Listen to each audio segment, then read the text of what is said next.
الرحيم نحمده ونصلي على رسوله الكريم أما بعد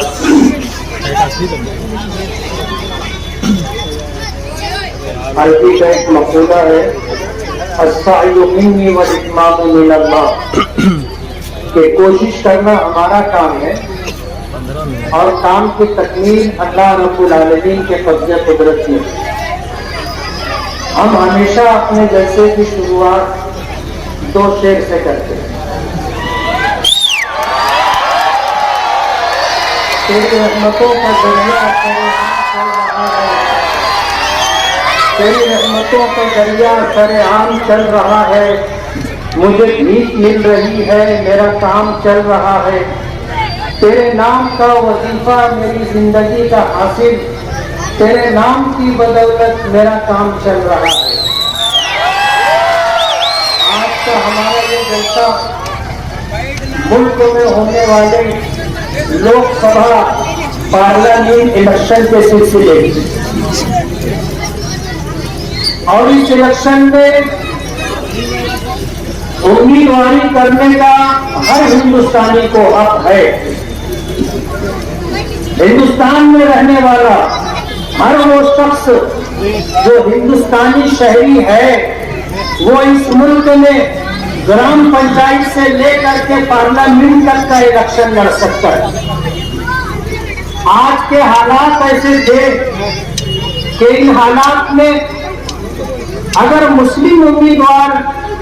ان علاقوں سے دیے جاتے، ان لوک سبھا حلقوں سے دیے جاتے جہاں 7 لاکھ مسلم ووٹ ہے، جہاں 6 لاکھ مسلم ووٹ ہے، جہاں 5.5 لاکھ مسلم ووٹ ہے، تو وہ امیدوار مسلم امیدوار چن کر کے آ سکتا تھا۔ ملک کو آزاد ہوا، کانگریس پارٹی کی حکومت قائم ہوئی اور مسلمانوں پر جس طرح کے حالات گزرے وہ ہمارے آباء و اجداد کو پتہ ہے۔ اس ملک میں فسادات کا ایک لامتناہی سلسلہ تھا اور یہ فسادات صرف مسلمانوں کو نشانہ بنانے کے لیے کیا جاتا تھا۔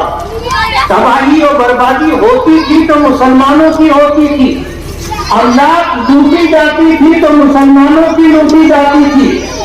اور اگر پراپرٹی جلائی جاتی تھی تو مسلمانوں کی پراپرٹی جلائی جاتی تھی۔ اس ملک میں 15,000 سے زائد فسادات ہوئے اور مسلمانوں کو توڑنے کی کوشش کی جاتی رہی، اور یہ وہ زمانہ تھا جب کانگریس پارٹی کی حکومت تھی۔ کانگریس پارٹی کوئی مسلمانوں کے لیے بہت اچھی پارٹی ہے ایسا نہیں ہے۔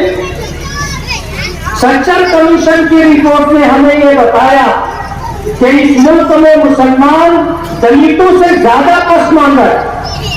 اور یہ غربت ہماری اگر کسی پارٹی نے بنائی ہے تو وہ کانگریس پارٹی نے بنائی۔ آج پربھنی جیسا علاقہ جہاں 7.5 لاکھ مسلم ووٹ ہے، کانگریس پارٹی نے کسی مسلم شخص کو امیدوار نہیں بنایا۔ جہاں 6 لاکھ ووٹ ہے بمبئی جیسے کچھ علاقے، وہاں پر مسلم کو امیدواری نہیں دی گئی۔ ہمارا یہ ڈھونڈیا مالیگاؤں لوک سبھا حلقہ 5.5 لاکھ مسلم ووٹ ہے، مسلمان کو امیدواری نہیں دی گئی۔ عمرے پر جانے سے پہلے میں نے اس بات کی وضاحت کی تھی کہ اگر مہا وکاس اگھاڑی کی طرف سے امیدواری دی جائے گی تو ہم پارلیمنٹ الیکشن لڑنے کے سلسلے میں سوچیں گے، لیکن مہا وکاس اگھاڑی میں یعنی کانگریس، NCP، سماجوادی اور شیو سینا، ادھو بالا ٹھاکرے، ان چاروں پارٹیوں نے پورے مہاراشٹر میں کسی مسلمان کو امیدواری نہیں دی۔ غور کرنے کا مقام ہے۔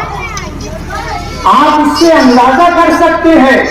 تو کوئی کانگریس پارٹی مسلمانوں کا بھلا کرنے والی ہو ایسا نہیں۔ ہمارے سامنے 2 مصیبت ہے، ایک بڑی مصیبت ہے اور ایک چھوٹی مصیبت ہے، اور ہم مسلمان ہیں۔ صاحب ایمان ہیں، اللہ پر، اس کے رسول پر ایمان رکھتے ہیں، اس کی شریعت پر ایمان رکھتے ہیں، ہم تو اللہ اس کے رسول کی ہدایات کے مطابق چلتے ہیں۔ بخاری شریف میں سرکار دو عالم صلی اللہ علیہ وسلم کا ارشاد مبارک ہے، جب تم دو مصیبتوں میں گرفتار ہو جاؤ اور تیسرا کوئی راستہ تمہارے سامنے نہ ہو تو اس وقت تم ہلکی مصیبت کو اختیار کر لینا، ورنہ آپ کو پتا ہے کانگریس پارٹی یا بی جے پی میں کوئی فرق نہیں ہے، یہ ایک سکے کے دو رخ ہیں، ایک ہمارا کھلا ہوا دشمن ہے اور ایک ہمارا چھپا ہوا دشمن ہے۔ آج ملک کے جو حالات ہیں، ان حالات نے ہمیں مجبور کر دیا، یا یوں کہیے کہ یہ ہماری ضرورت بن گئی۔ ملک میں ہماری ماں اور بہنوں کو بے پردہ کرنے کی کوشش کی جا رہی ہے، حجاب اور برقعے کا مسئلہ اٹھا کر پورے ملک میں ہماری عزت دار غیور ماں اور بہنوں کو بے پردہ کرنے کی سازش کی جا رہی ہے۔ ہماری شریعت کو مٹانے کی، ختم کرنے کی سازش کی جا رہی ہے، ہم سے ہماری شہریت یعنی ہندوستانی ہونے کا حق چھینا جا رہا ہے۔ آج ہماری مسجدوں پر بلڈوزر چلائے جا رہے ہیں، اولیاء کرام اور بزرگوں کی درگاہیں بھی محفوظ نہیں ہے، ہمارے مدارس کو دہشت گردی کا اڈا بتایا جا رہا ہے۔ سی اے اے کا قانون لا کر کے اس ملک میں جو سازش کی جا رہی ہے وہ سمجھنے کی بات ہے۔ میں آپ کو بتانا چاہتا ہوں کہ 2014 سے 5-10 سال جو بی جے پی کی حکومت رہی ہے، انہوں نے اس ملک میں صرف مسلمانوں کو ٹارگٹ کیا ہے۔ وہ کہتے ہیں 80 اور 20، آپ سمجھتے ہو 80 اور 20؟ 80 اور 20 کا مطلب یہ ہے کہ 80 ہندو، سکھ، پارسی، جین یعنی تمام وہ دھرم جو اسلام کے مقابلے میں ہے وہ 80 اور 20 میں مسلمان۔ ہم ٹارگٹ ہے، کوئی اور اس ملک میں ٹارگٹ نہیں ہے۔ آج بی جے پی نے صرف مسلمانوں کو ٹارگٹ کیا ہے اور ہم سے ہماری شہریت چھیننا چاہتے ہیں۔ اس کے لیے سی اے اے کا قانون لایا گیا۔ سی اے اے کا قانون یہ ہے کہ اس ملک میں جو ہندوستانی نہیں ہوگا، اگر وہ درخواست دے گا کہ مجھے ہندوستانی شہریت دی جائے، تو اگر وہ مسلمان نہیں ہوگا تو اس کو ہندوستانی شہریت دے دے گی، اور اگر مسلمان ہوگا تو اس کو ہندوستانی شہریت نہیں دے گی۔ یہ سی اے اے کا قانون ہے۔ اگلا قدم جو بی جے پی سرکار کا ہے وہ این آر سی لانے کا ہے۔ این آر سی کا مطلب یہ ہے کہ ہر ہندوستان میں رہنے والے ہر مسلمان کے گھر تک سرکاری کارندے پہنچیں گے اور آپ سے آپ کے ہندوستانی ہونے کا ثبوت طلب کریں گے۔ آپ کو کاغذات اپنے ہندوستانی ہونے کے پیش کرنے پڑیں گے۔ اگر کسی ہمارے گھر کے 10 افراد میں سے کوئی 2 فرد 4 فرد اگر مشکوک ہو گیا تو اسے پولیس گرفتار کر کے لے جائے اور لے جانے کے بعد اسے کھلی ہوئی قید میں رکھا جائے گا، جیل خانے میں رکھا جائے گا، پھر ان سے ہماری ملاقات نہیں ہوگی۔ یہ جو جرائم اور کرائم کرنے کے بعد جو جیل میں جاتے ہیں ان سے تو ملنے کی ہفتے میں 1 دن، مہینے میں 1 دن اجازت مل جاتی ہے، لیکن این آر سی کے قانون میں جس کو گرفتار کیا جائے گا اس سے اس کے خاندان والے، اس کے گھر والے ملاقات بھی نہیں کر سکیں۔ بہت ممکن ہے لے جانے کے بعد جس طرح ہٹلر نے یہودیوں کو ختم کیا تھا کہ سب کو لے جا کر کے ایک ایسی جگہ ڈال دیتے تھے جہاں ان کو سانس بھی نہیں ملتی تھی اور زہریلی گیس چھوڑ دی جاتی تھی، وہ سب کے سب مر جاتے تھے۔ یہ پلاننگ اس ملک میں مسلمانوں کے ساتھ کی جانے والی ہے۔ این آر سی کے نام پر ہم لوگوں کو نشانہ بنایا جائے گا اور جن لوگوں کو لے جایا جائے گا ان کو اپنی بات رکھنے کے لیے موقع دیا جائے گا، لیکن کیسا موقع دیا جائے گا آپ سمجھ سکتے؟ ہمیں تو ٹارگیٹ کیا گیا ہے 80 اور 20 طے کر کے،